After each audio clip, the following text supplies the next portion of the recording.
Hello everyone, कैसे हैं आप सभी। उम्मीद है कि आप सब अच्छे होंगे, अपना तैयारी कर रहे होंगे। देखिए सीजीएल 2024 का जो मेंस का एग्ज़ाम हुआ था 18 जनवरी का, उसका हम मेंस का जो आंसर किया गई है, तो उसका आज हम इंग्लिश का सलूशन लेकर आए हैं।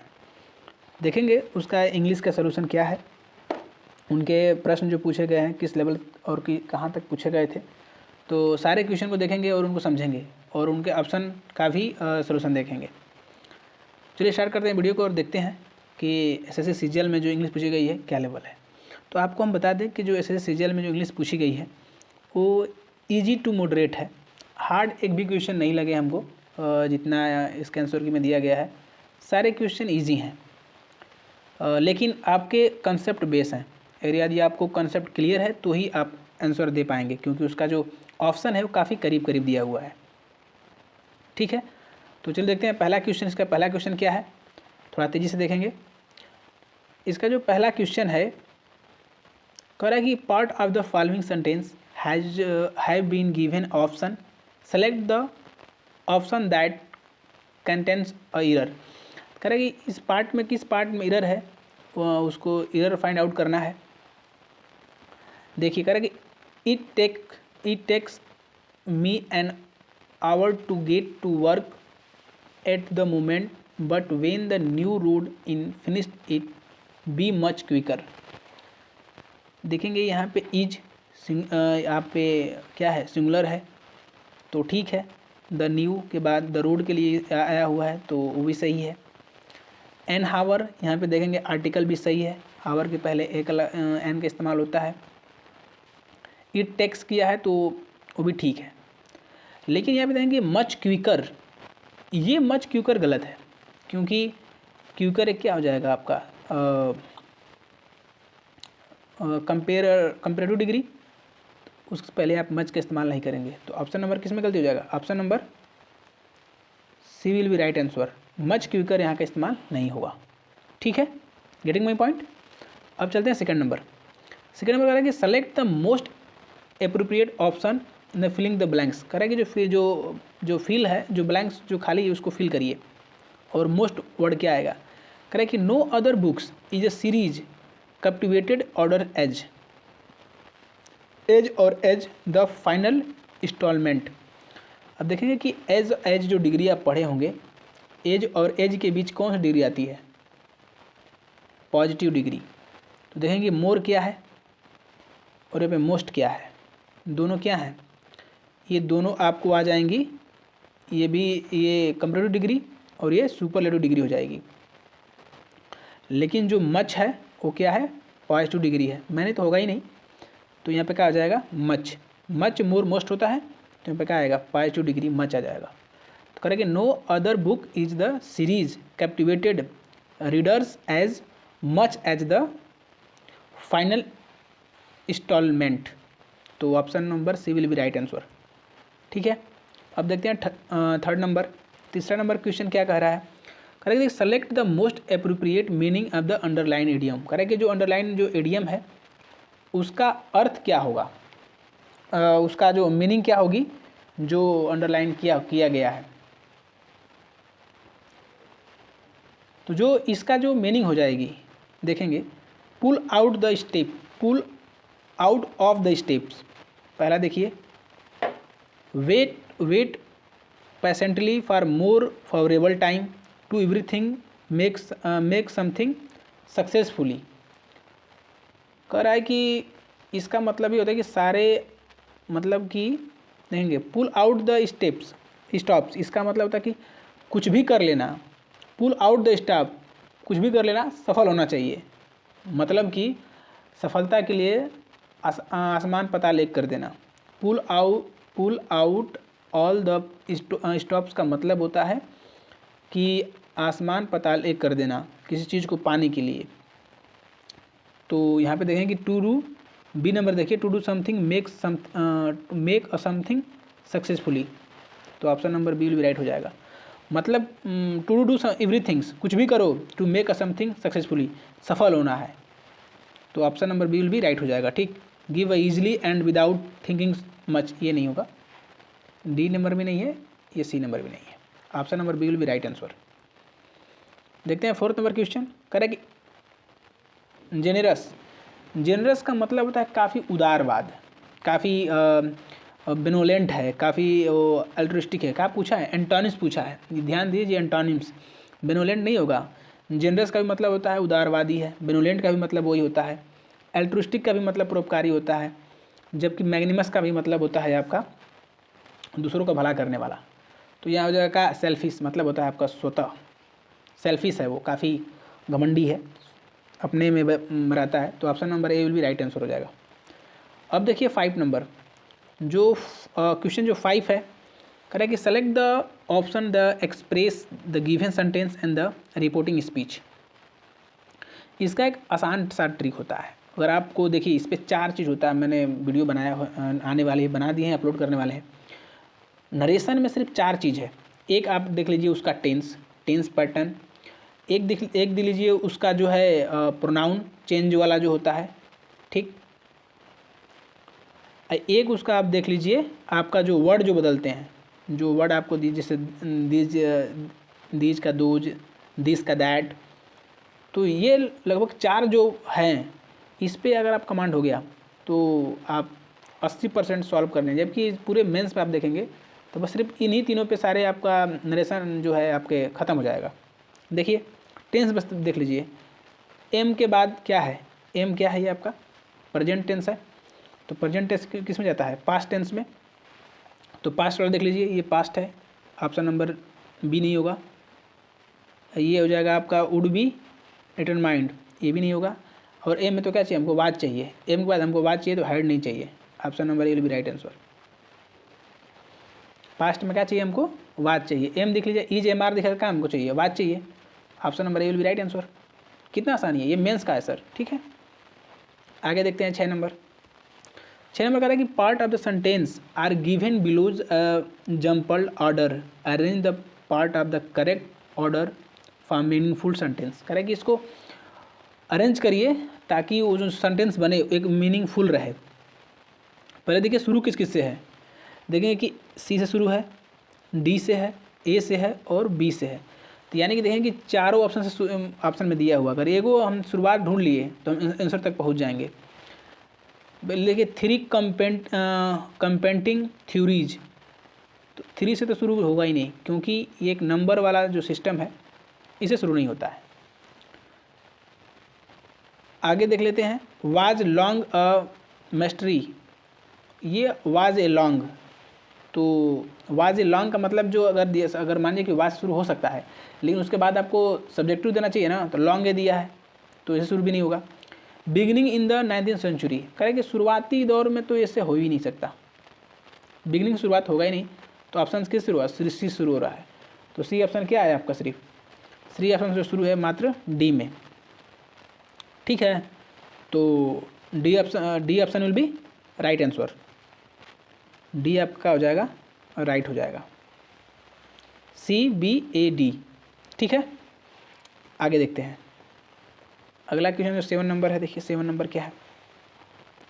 अ sentence has been split up to the segment and given belows and jumbled order while the first and the last segment of the sentences 1 to 6 and the correct order the segment is between are jumbled up arranged to segment in the correct order for a meaningful and coherent sentence। कह रहा है कि आपको 1 से 6 तक 1 से 6 के बीच में आपको जो क्वेश्चन दिए गए हैं, इन दोनों को छोड़कर 1 और 6 को छोड़कर बाकी सबको सही से अरेंज करिए जो मीनिंगफुल सेंटेंस मीनिंगफुल आपको वो अर्थ दे। देखिए शुरू किससे है? SR Q और P। अगर हम एक का ढूंढ लिए कि शुरुआत कैसे होगा तो हम आंसर तक पहुंच जाएंगे, ठीक है। तो कह रहा कि India has been a land, India की जो भूमि है क्या है? देखते हैं, नॉट नीडेड।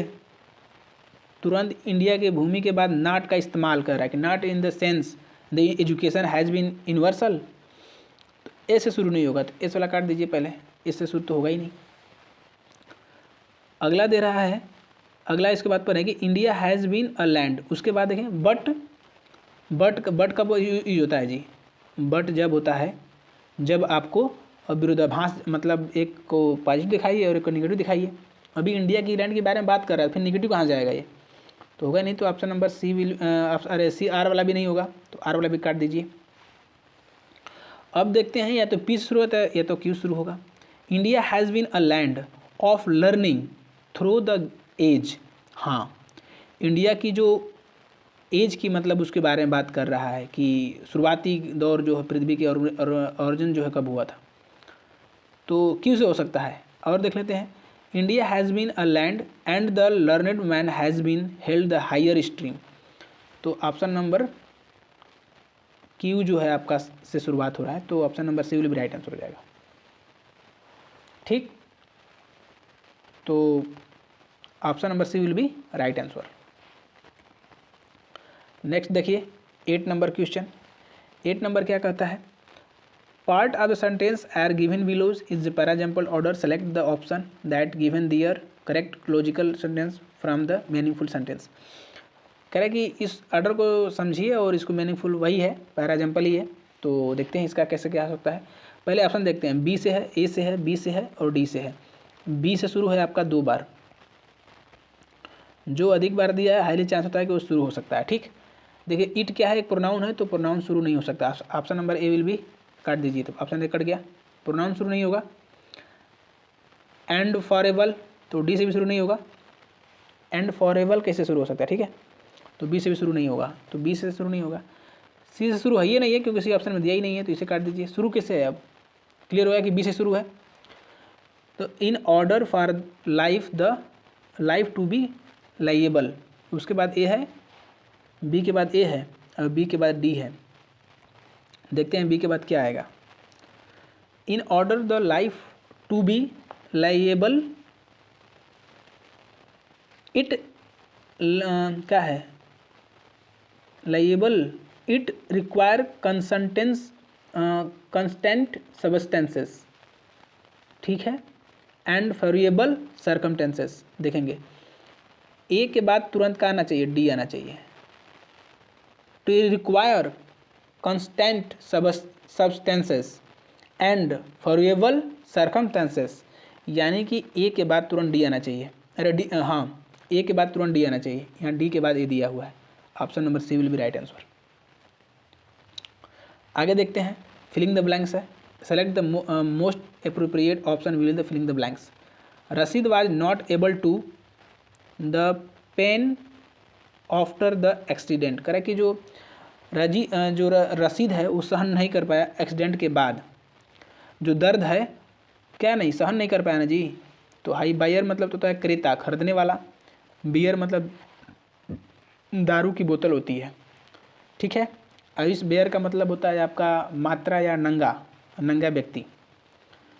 तो ये क्या जगह बियर का मतलब होता है सहन करना, सहन नहीं कर पाया यही कह रहा है।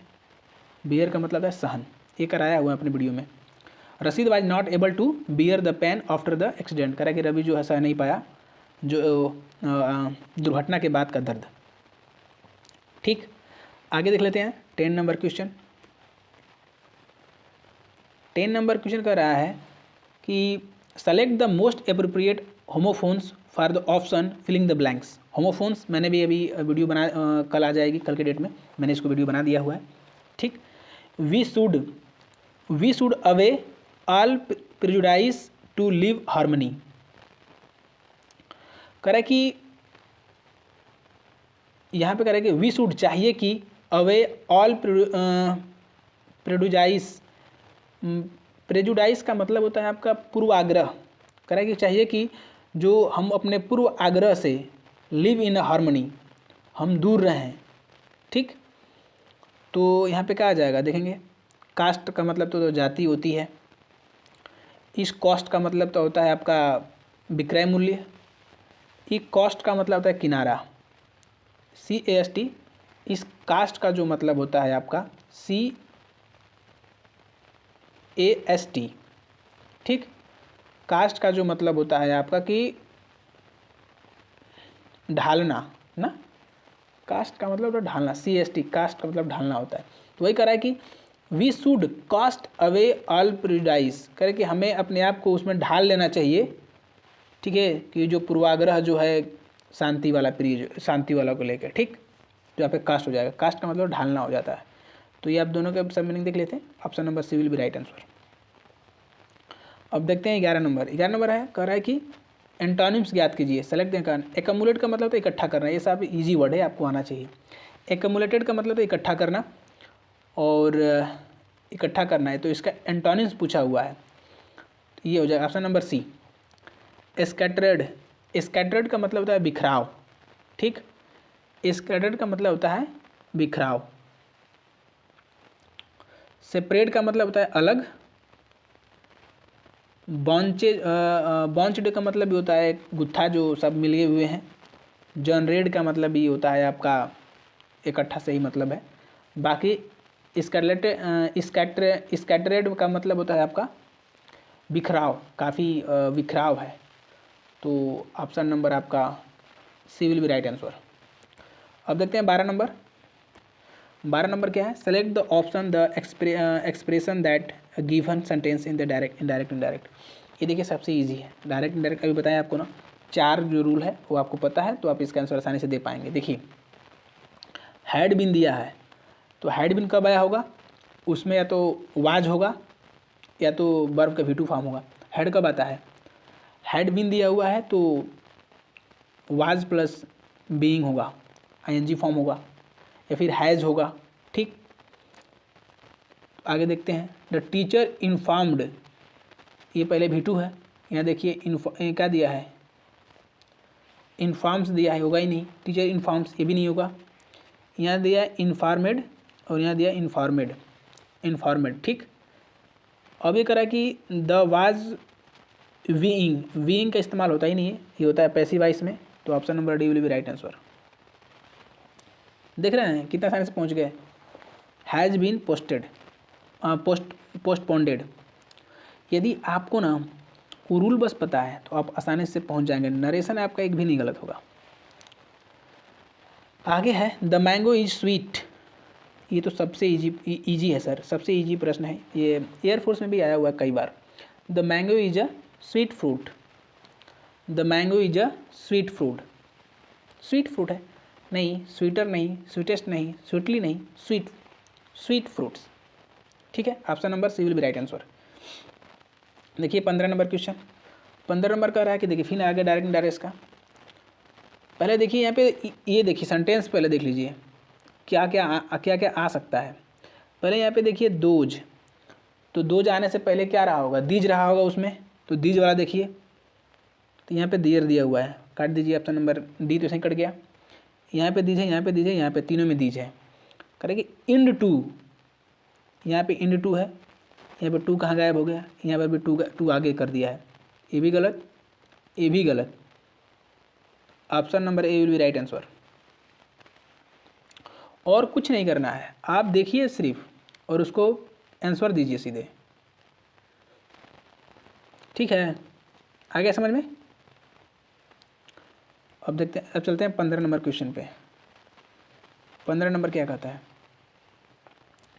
कह रहा है कि complete the dialogues person be using the correct idioms. क्या हो सकते हैं करेक्ट एडियम उसके लिए? उस 15 नंबर को आप सॉल्व करिए उसको। करेंगे आई एम सो नर्वस, मैं काफ़ी नर्वस हूँ। आई डोंट थिंक, मेरा जो है सोच ये नहीं है कि I should make the speech tomorrow, कि मैं कल के मैं स्पीच दूँ। पर्सन बी कह रहा है as no no, are you just getting अभी अभी, you have prepared for this, मैंने अभी तैयार किया हूँ। क्या? कोल्ड हैंड मतलब ठंडा हाथ। कोल्ड फिट का देखिए एक वर्ड है कोल्ड फिट। कोल्ड फिट का मतलब है झिझक। कोल्ड फिट का मतलब होता है झिझक। कोल्ड फिट झिझक। करेक्ट कि no I are just getting, मैंने झिझक को अभी मतलब है मेरे अंदर। We have prepared for this, मैं इसको तैयार करूँगा। तो option number B will be right हो जाएगा। कोल्ड फुट ठंडा पैर, हॉट फीट ये भी ठंडा ही, फुट पैर फीट।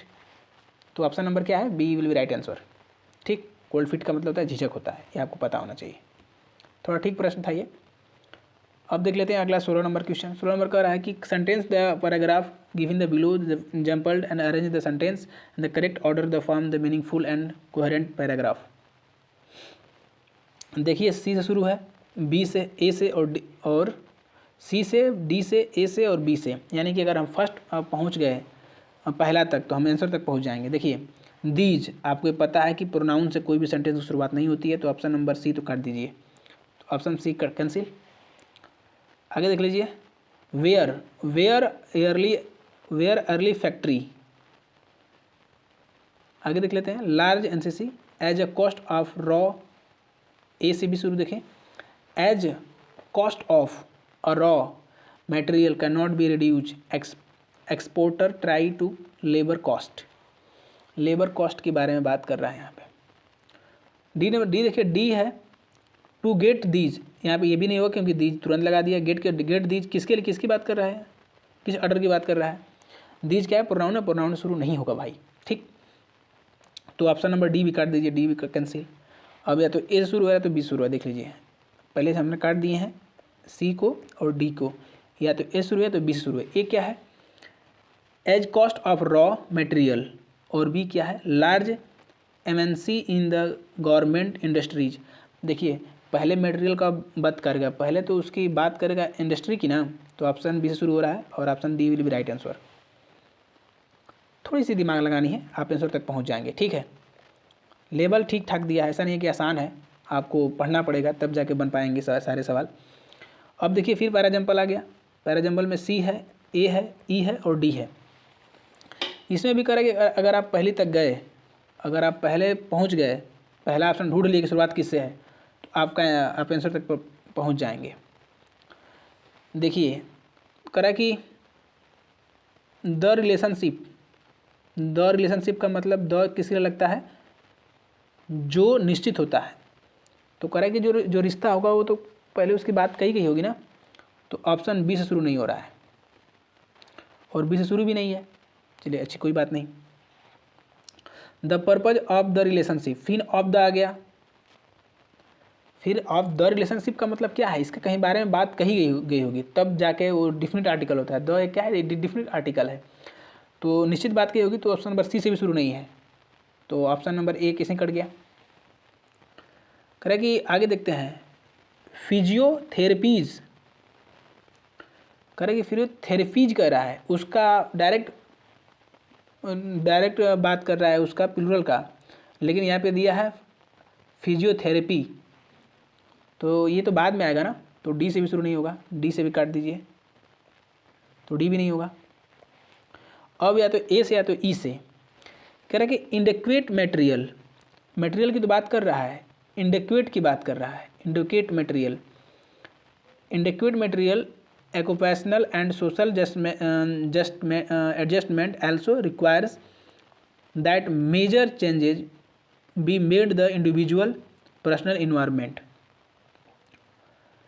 तो inadequate material जानकारी दिया होगा ना, तो ये ई से भी शुरू नहीं है, ऑप्शन नंबर ए से शुरू है। जब ए से अगर किस सेंटेंस की हम शुरुआत कर रहे हैं तो कहाँ है, option number B will be right answer है। बात आई समझ में। नेक्स्ट चलते हैं 18 नंबर क्वेश्चन। 18 नंबर है passive voice, did you hear the noise, पहले डिड आ गया तो क्या आएगा, वाज या वर आएगा, वाज या वर, यहाँ पे वाज है लेकिन नकारात्मक है, होगा ही नहीं, ईज है होगा ही नहीं, हैज है होगा नहीं, option number C will be right answer, C will be right answer sir, C will be right answer, ठीक। क्यों, क्योंकि डिड के बाद क्या चाहिए हमको, वाज या वर चाहिए, सिंपल। इनहेंस का मतलब होता है बढ़ाना, इनहेंस का मतलब होता है आपका बढ़ाना, इनहेंस का मतलब होता है बढ़ाना, इसका एंटोनिम्स निकालना है सर, एंटोनिम्स। मिरेकल का मतलब होता है चमत्कार होना, जादुई होना। रिलेवेंस, ठीक है, एक वर्ड होता है आपका रिलेवेंस, और रिलेवेंस का मतलब होता है प्रासंगिक है, प्रासंगिक, रिलेवेंस का मतलब प्रासंगिक है। इनहेंस का मतलब बढ़ाना है, तो ये भी नहीं होगा।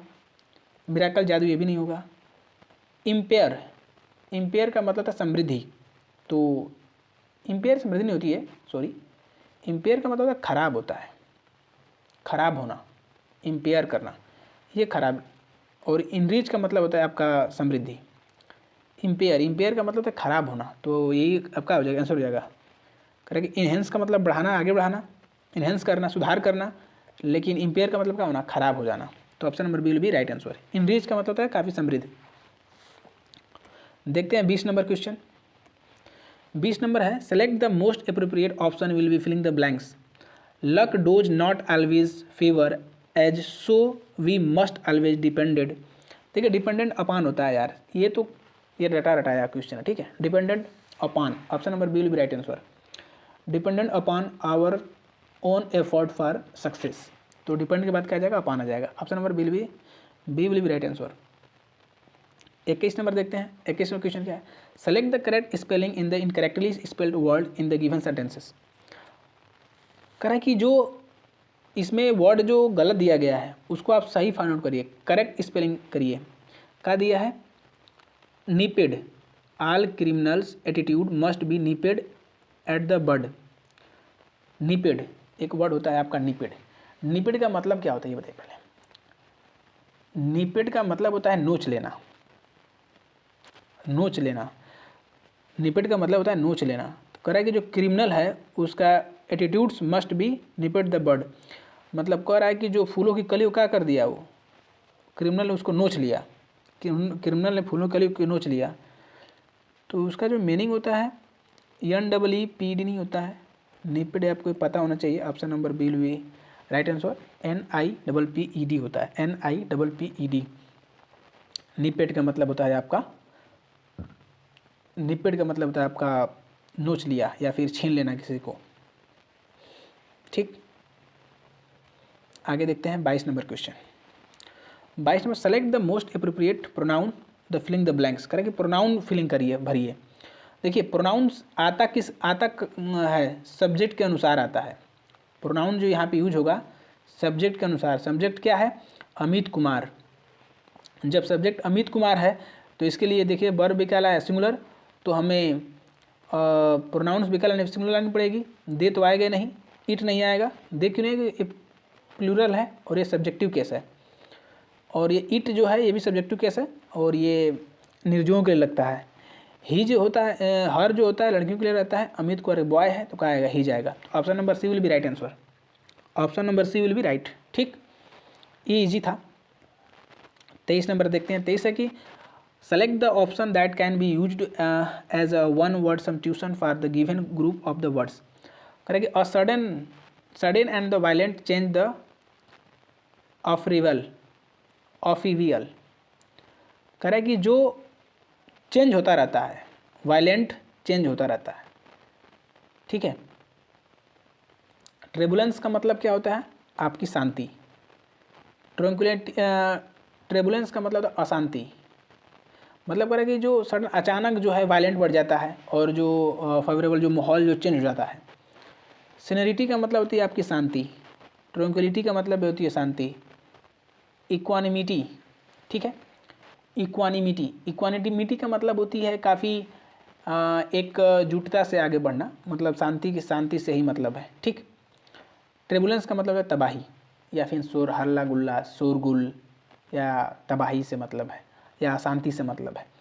तो ऑप्शन नंबर क्या हो जाएगा इसका, option C will be right answer, turbulence, ठीक है। देखते हैं 24 नंबर। फिर आ गया आपका सेंटेंस अरेंजमेंट। सेंटेंस अरेंजमेंट भर के क्वेश्चन पूछा है, लगभग लग रहा है कि 7 से 8 पूछ दिया हुआ है। देखिए sentence paragraph the are given below the pair example orders, arrange the sentence in the correct order for the meaningful and coherent paragraph. देखिए पहले शुरू सी है और सी है, सब में से सिर शुरू है। देखेंगे ईट से शुरू नहीं हो सकता क्योंकि ये आपका पहले से पता है कि ये प्रोनाउन है। हिज ये भी प्रोनाउन था और ईच ऑफ दिस, और ये शाही।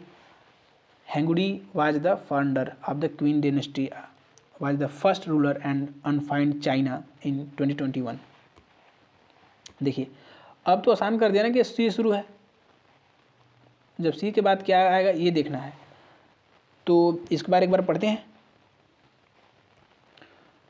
सी होंदी was the founder of Qin dynasty and was the first ruler and unified China in 221।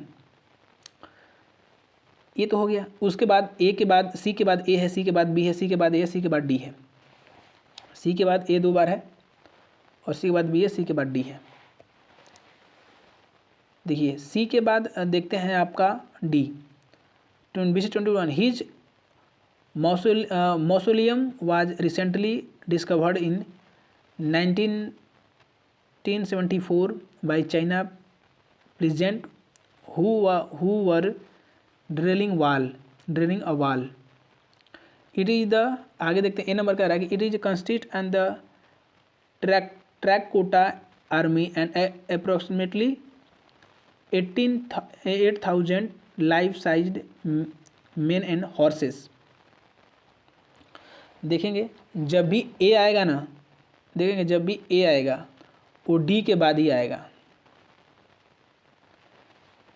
Draining a well discover किया गया था कब? 1974 में। ये पहले आएगा और उसके बाद जब डिस्कवर करने के बाद बोला था कि जो है 8,000 जो है लाइफ साइज जो मेन एंड हॉर्सेस जो वहाँ पे थे। तो डी के बाद ए, तो डी यहाँ पे डी से पहले ए है, यहाँ पे डी से पहले ए है, तो डी के बाद ए किस में है? Option number D will be right answer. ठीक, सी डी ए डी। तो डी के बाद ए है, देखेंगे हमेशा डी के बाद, इसमें डी के पहले ए है, यहाँ डी के बाद ए है, तो option number D will be right answer. ठीक, देखते हैं 25 number passive voice. Everyone was, देखेंगे वाज है और ये सरप्राइज्ड है, तो वाज के बाद क्या देखेंगे? V2 रहा होगा तभी तो वाज आया होगा। V2 का मतलब सेकेंड फॉर्म, वर्ब की सेकेंड फॉर्म। वर्ब की सेकेंड फॉर्म किस में? देखिए वाज है, नहीं होगा। इज है, नहीं होगा।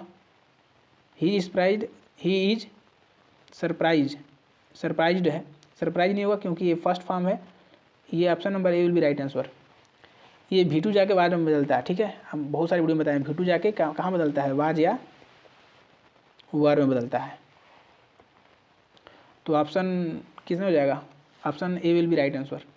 ठीक है, ए विल बी राइट आंसर। देखेंगे 26 नंबर। 26 भी पैसे वाइस है, पैसे vice. The explosion accused serious damage in Ukraine. देखिए अभी आ गया V2। हम अभी बोले कि V2 की बात क्या खोजेंगे? वाज या वर, यहाँ पे क्या है? हैज़ बीन नहीं होगा, हैड बीन नहीं होगा, ए भी नहीं होगा। Option number C D will be right answer. ये इजी है सर, देख रहे हैं, बस एक कंसेप्ट पता है आपके आंसर तक पहुंच गए। ये सीजीएल मेंस का सवाल है। नेक्स्ट देखते हैं, select the correct spelling the incorrect spelled word in the given sentences. करा कि जो करेक्ट वर्ड इसको ढूंढिए। गॉजेज का मतलब क्या होता है? इसकी स्पेलिंग क्या होती है पहले आप ये बताइए। गॉजेज नहीं है, गज है। ये पढ़ने में अगर आप गलत पढ़ दिए तो जैसे हम पढ़े गलत पढ़ दिए तो आप आंसर भी गलत बता देंगे। गज पढ़ेंगे ना, जो स्केलर वेक्टर मापी वाला जो था वही गेज है, गज नहीं गेज है, सॉरी गेज। तो गेज की मीनिंग होती है GAUGE। Option number C will be right answer. तो गेज है वो। ठीक, गेज जो मापी था, जो आप 9th या 10 में स्केलर जो मापने वाला था, गेज मापी, तो वही है गेज। अगला देखते हैं 28 नंबर है, one who can not make a mistake. कह रहा है कि ऐसा व्यक्ति जो कभी मिस्टेक नहीं करता है, जो कम गलतियां करता है, जो कभी मतलब गलती करता ही नहीं है। One who can not be make a mistake. देखेंगे ये हो जाएगा आपका इनफैलिबल का मतलब होता है अचूक, जो कभी गलती ना करता है। ठीक है, इनफैलिबल का भी मतलब होता है जो कभी गलती नहीं करता है, उसको बोलते हैं इनफैलिबल। तो option number C will be right answer. ठीक है, अब देखते हैं अगला 29 नंबर। देखिए, ही वॉल्कड लिस्टरली टूवर्ड्स इन इनहेंस। कह रहा है कि ये भी क्या करिए, इसका एप्रोप्रिएट मीनिंग ढूंढिए कि इसका एप्रोप्रिएट मीनिंग क्या होगा। तो लाइस्योरली का मतलब होता है काफ़ी आराम से, और ये कह रहा है कि जो उसकी मीनिंग जो है उसको ढूंढिए जो उसका मीनिंग है। हॉस्टिलिटी, हॉस्टिलिटी का मतलब होता है काफ़ी तबाही। हॉस्टिलिटी का मतलब होता है तबाही। रिज रिज श्रृंगली का जो मतलब होता है मतलब आश्वासन देना, ठीक है, आश्वासन देना। ऑप्शन नंबर बी, ये भी नहीं होगा। विदाउट हेट्स,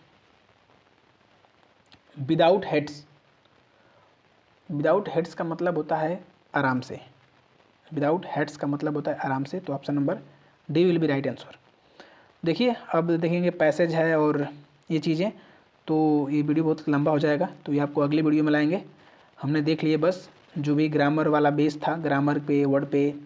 तो thanks for watching my video, मिलेंगे अगली वीडियो में।